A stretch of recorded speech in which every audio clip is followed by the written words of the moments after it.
वीर्यं करवावहै तेजस्विनावधीतमस्तु मा विद्विषावहै। ओम शांति शांति शांति। नमस्ते आचार्य जी, सबको नमस्ते। नमस्ते जी। नमस्ते आचार्य जी। कल मैंने आपको एक अभ्यास दिया था नया, कितने लोगों ने किया? मैंने किया आचार्य जी। एक पद्मा माता जी ने हाथ उठाया, उन्होंने किया। हेमा ने किया है, आदर्श माता जी ने किया है, संतोष माता जी ने किया है, और किसने किया? माँ ने किया है, बबीता जी ने किया है, और सविता ने किया। तो कुछ लोग रह गए। कमलेश जी ने नहीं किया। आचार्य जी बाहर चली गई थी मैं, फिर सुबह तो थोड़ा सा किया था, फिर नहीं हो पाया। अर्चना ने भी नहीं किया। अर्चना को बहुत जरूरी करना चाहिए था। हाँ राजू भ्राता जी, मैंने आपकी बातों पे गंभीरता से विचार किया, थोड़ा शांत बैठी रही, इससे अधिक मैं कुछ नहीं कर पाई। क्यों? वो मतलब कुछ ना कुछ कार्य घर में दिखते हैं, और महत्वपूर्ण कार्य दिखते ही रहते हैं, ये क्या बाकी है वो महत्वपूर्ण बाकी है। काम, क्या महत्वपूर्ण काम और है घर कल में? मेरे पैर में सूजन आ गई थी, मुझे चलने में भी कष्ट हो रहा था, तो मैं थोड़ा आराम कल ज्यादा किया मैंने, तो इसलिए अभी भी मेरे पैर में सूजन है, अभी भी मुझे चलने में थोड़ा कष्ट हो रहा है, बाएं पैर में सूजन है मेरे। तो इसलिए शारीरिक कष्ट जब होता है तो ईश्वर की थोड़ा कम ही ध्यान कर पाया, मतलब अपनी ही चिंता में आदमी निमग्न रहता है। सुखवर्षा माता जी। आचार्य जी नमस्ते। मेरा तो एक आपसे निवेदन है, मैं तो पता नहीं कहूँ कि ना कहूँ, मुझे समझ नहीं आ रही है। मैं ये चाहती हूँ कि आप हमें एक एक स्टेप सिर्फ बढ़ाएं, क्योंकि गृहस्थी में बहुत ज़्यादा समय सच में नहीं मिलता है। अर्चना जी वाली बात मैं भी दोहरा रही हूँ। और फिर 3 बजे उठ के या 3:30, मतलब कि सिर्फ एक स्टेप बताइए जिसको हम याद रख पाए। भूल भी जाते हैं हमें करना। कल जैसे 2 प्रत्याहार भी था, प्राणायाम भी था, तो हम तो अभी तक बिल्कुल चले नहीं हैं, एक स्टेप भी नहीं चले हैं, चाह कर भी नहीं चल पा रहे हैं। तो मेरा यही निवेदन है कि सिर्फ एक बस काम दें जो हमें याद रहे, और बस उसी को हम कर पाए। कल वैसे मैंने आपको एक ही तो काम बताया था। मैं तो उम्मीद ये कर रहा था ना कि आप उपासना रोज करते हैं, तो कल मैंने आपको प्राणायाम पे विशेष ध्यान दिया था, आपको प्राण पे विशेष फोकस करने के लिए कहा था कि आपको प्राण को फील करना है, बाहर भी और भीतर भी। कल एक ही तो काम दिया था मैंने, दूसरा तो काम ही नहीं था कल कुछ। प्रत्याहार भी बोला था ना जी आपने वो तो मैंने उसमें। कहा था कि उसके बाद प्रत्याहार करना है, तो प्रत्याहार करने का लाभ मिलता है और प्राणायाम के बाद। प्राणायाम भी कोशिश की, क्योंकि हमने अभी तक, हम तो बिल्कुल ट्रेनी एक किस्म के हैं, नए ट्रेनी हैं, सारी उम्र नहीं, तो ऐसे ही बिता इसमें दी। इसमें दो काम आपस में ये जुड़े हुए थे कि तो एक आचार्य तरफ जी तो आपको प्रत्याहार तो काम करते करते भी हो जाएगा, आचार्य जी हो जाएगा ना? तो आपको प्राण को एक तो फील करना था, बाहर भी और भीतर भी, और एक दूसरा काम आपको पुल बनाने का करना था, प्रत्याहार से पुल बनना था लंका तक पहुंचने का। और ये प्राण से आपको एक बार एक चक्कर लगा के आना था लंका तक।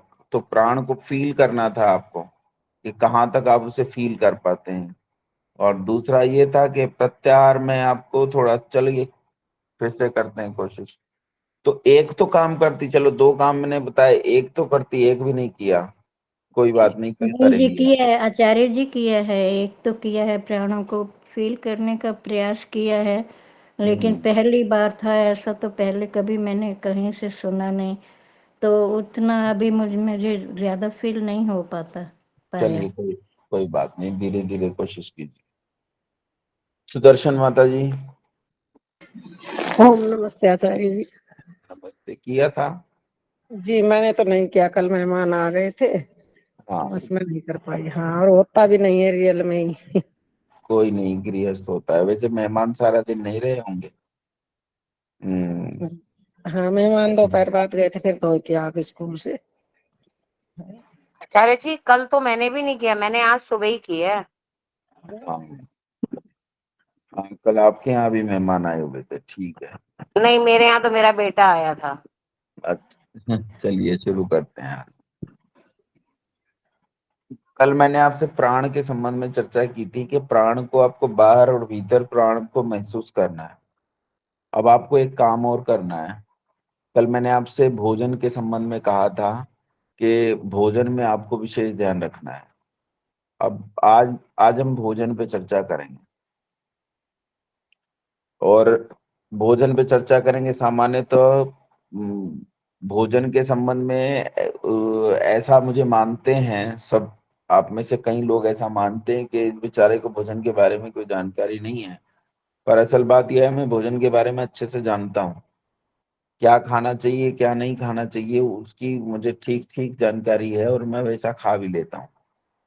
और मैं आपसे एक चीज और भी कहता हूँ कि ऐसा भी नहीं है, गृहस्थ में रहते हुए कई बार आपको चीट डाइट भी करनी पड़ती है। तो अब खुद करते हैं, अपने मन से करते हैं, या फिर आप जो है मजबूरी में चीट डाइट हो जाती है। बच्चे जिद करते हैं, कुछ घर में ऐसा बन जाता है उल्टा सीधा, आप वो करते हैं।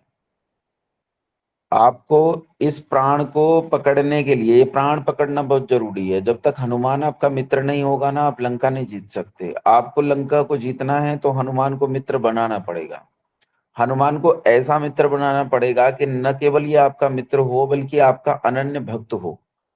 जब ये आपका अनन्य भक्त हो जाएगा, आपके आदेश पर काम करने वाला होगा, तो ये हिमालय तक जाकर औषधि लेकर आएगा, ये समुद्र पार कूद जाएगा, 100 योजन का समुद्र कूद जाएगा, ये युद्ध के बीच में घुसकर रावण को घूंसा मार के उसे गिरा देगा।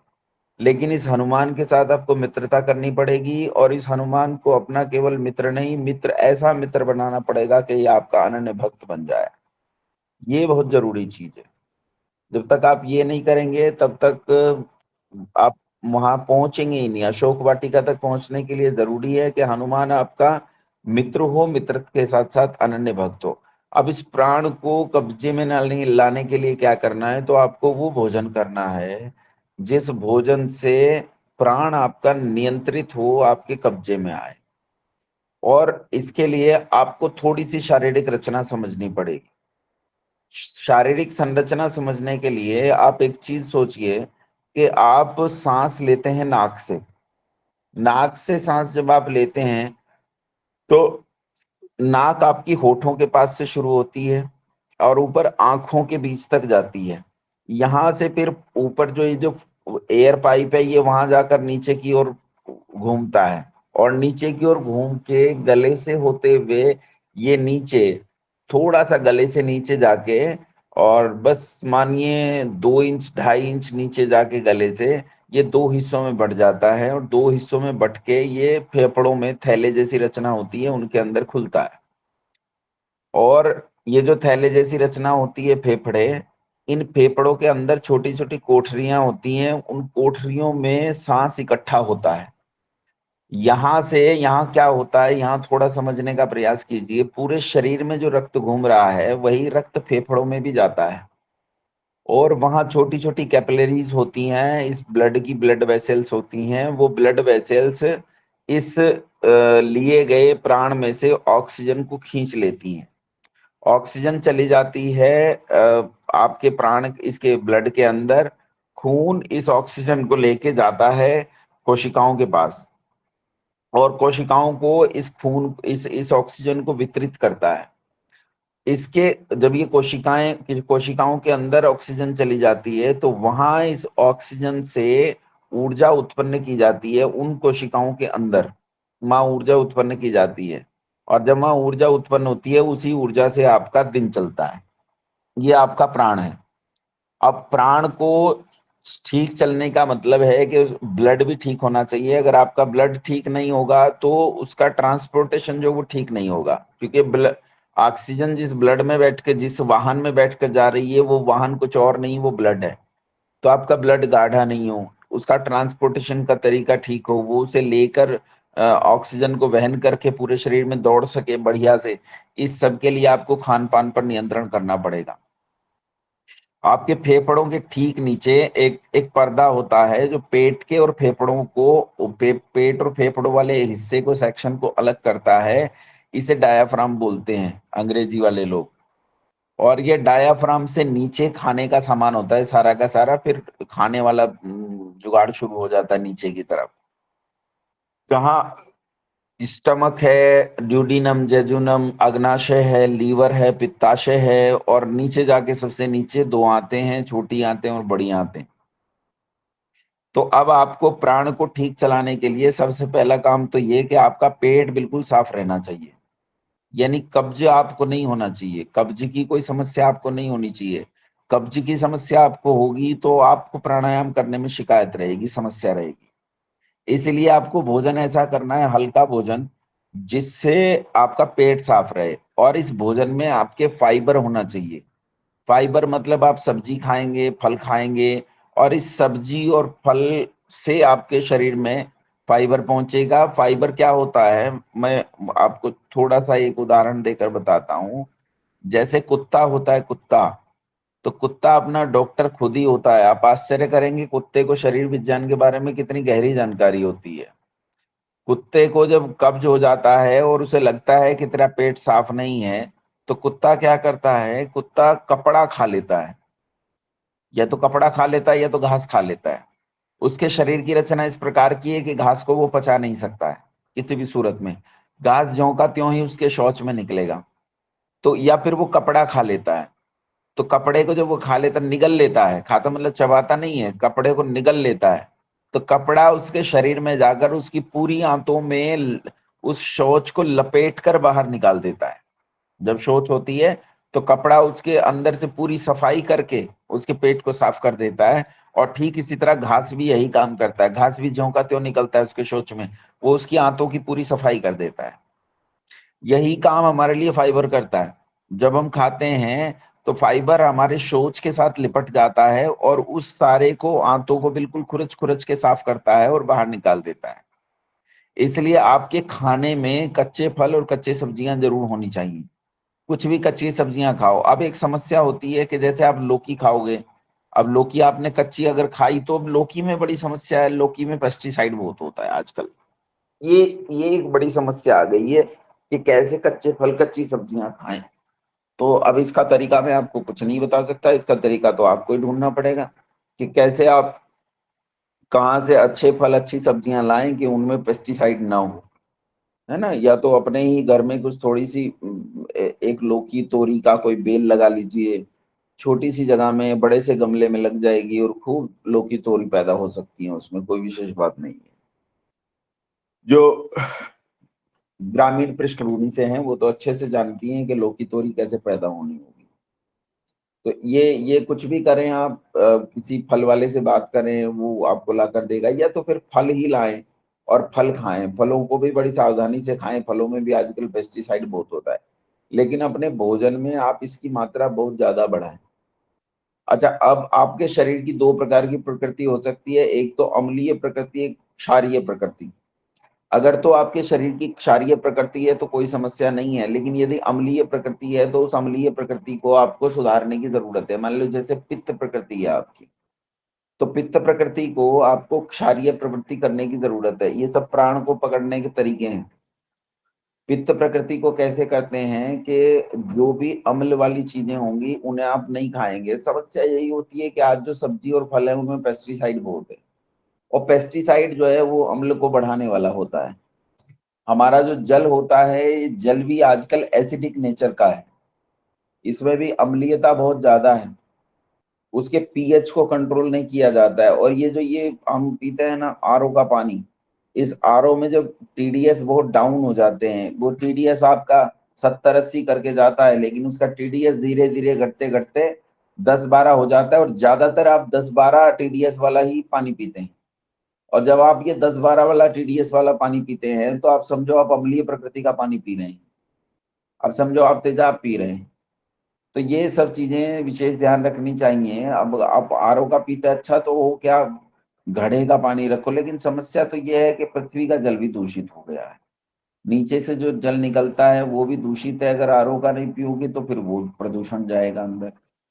ये कह नहीं सकते कि कैसे करना है। जैसे हम तो गांव में रहते हैं तो हमारा पानी तो स्वच्छ होता है, गांव के अंदर जो पानी है उसमें क्योंकि इंडस्ट्री का कोई पानी नहीं है, कोई गंदगी नहीं है, तो सामान्य पानी ही जमीन के अंदर जा रहा है, तो वहां कोई गंदगी ऐसी है नहीं, तो सीधा पानी निकाल के घड़े में रख के उसे पिया जा सकता है। हम तो वही पीते हैं। जो मुझसे यहाँ बहुत अच्छे से परिचित हैं तो वो जानते हैं कि मैंने कभी फ्रिज का पानी नहीं पिया, मैं पीता ही नहीं हूँ फ्रिज का पानी, मैं देखता भी नहीं हूँ। और जब से डॉक्टर हिमा से मैं मिला हूँ तब से तो मैं गुनगुना पानी अधिक पीता हूँ। तो ये सब उस अम्लीयता को घटाने के तरीके हैं। आप जो कुछ खाते हो उसमें ध्यान रखो कि कुछ भी एसिडिक नेचर का ना हो। जैसे आप बहुत ज्यादा तला भुना खा लेते हो, क्योंकि जो तेल होता है उसमें भी एसिड होता है, तो उस तेल में मतलब एसिडिक नेचर होती है, तो उस सब को आप क्षारीय करने का प्रयास करो। जितना मीठा होता है, मीठा एसिडिक वो सब क्षारीय होता है, और जितना खट्टा होता है, तीखा होता है, ये सब एसिडिक होता है।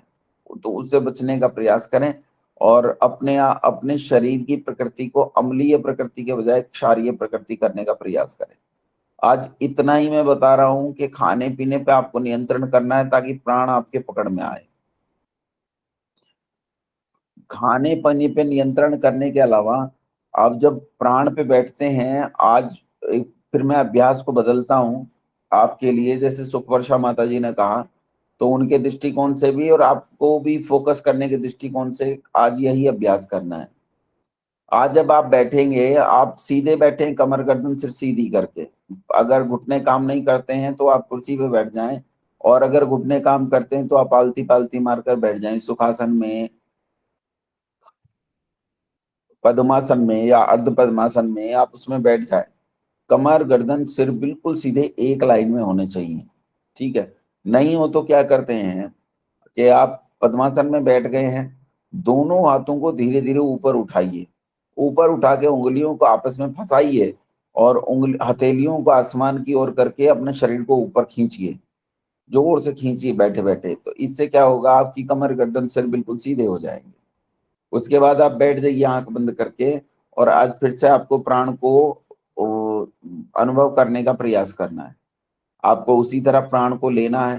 पहले आपको प्राण को अब बाहर की तरफ फील करना है, हाथ से, जैसे मैंने बताया था, खूब फील कीजिए। और उसके बाद आप इस प्राण को भीतर खींचिए और भीतर अनुभव करने का प्रयास कीजिए।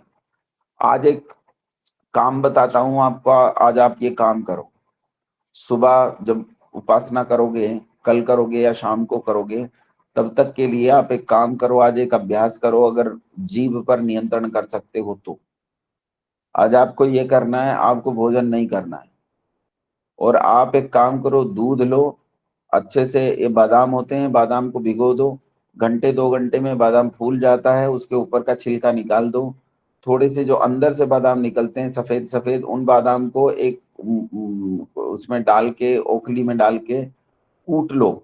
और जब वो महीन महीन कुट जाए, खूब अच्छे से पिस जाए, तब उसे दूध में डालकर दूध को उबाल लो। दूध को ठंडा करो और रख दो, और इसी दूध को आप सारा दिन पियो। बस यही आज का आपका भोज्य पदार्थ रहेगा, कुछ भी नहीं खाना है। इसे आप करेंगे और इसके खाने के बाद, मतलब यही आपका सारे दिन का भोजन रहेगा, तो पूरे शरीर में आपके सात्विकता उत्पन्न कर देगा। अगर अच्छा हो कि 3 दिन तक ऐसा कर पाओ, तो पता नहीं कर पाओगे कि नहीं कर पाओगे। जैसे मेरे बच्चों का उपनयन संस्कार हुआ अभी गुरुकुल में, तो मेरे बच्चों ने 3 दिन तक यही पिया है। वो केवल बादाम दूध पीते रहे, 3 दिन तक भोजन किया ही नहीं, क्योंकि उनका तो उपवास था 3 दिन तक।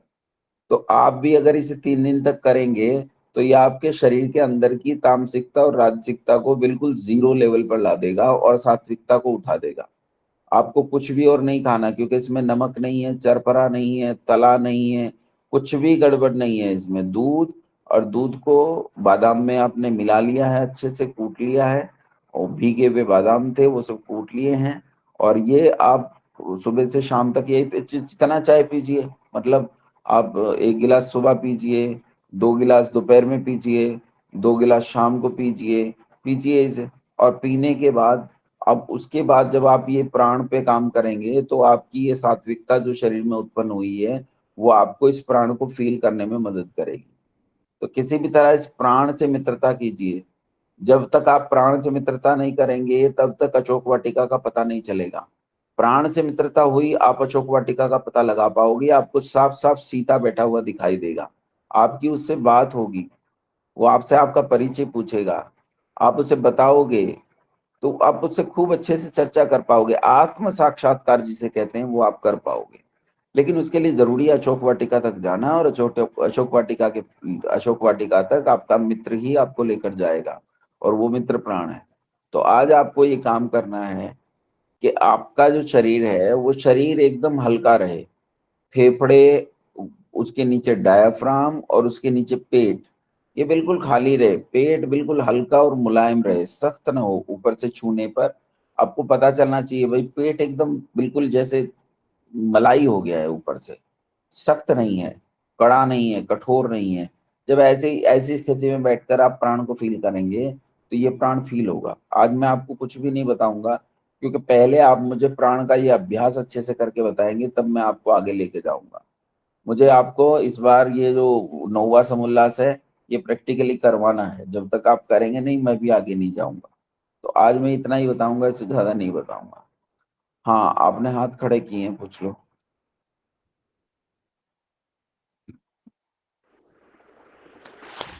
एक तो आपने ये कहा है ना 3 दिन तक जो है दूध और बादाम में, अच्छा हो कि 3 दिन तक करो, नहीं तो 1 दिन करके देखो।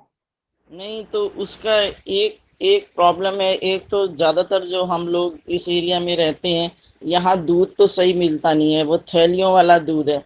वैसे भैंस वाला हम लेते भी हैं तो भी उसमें कोई गारंटी नहीं कि मिलावट वाला दूध है।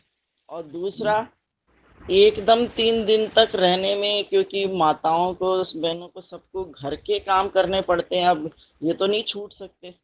बात है विद्यार्थी जो है वो कर सकता है, क्यों? क्योंकि उसका उद्देश्य वहां पे वो होता है। अब इस एज में अगर आदमी, तो बिल्कुल एनर्जी लेवल खत्म हो जाएगा।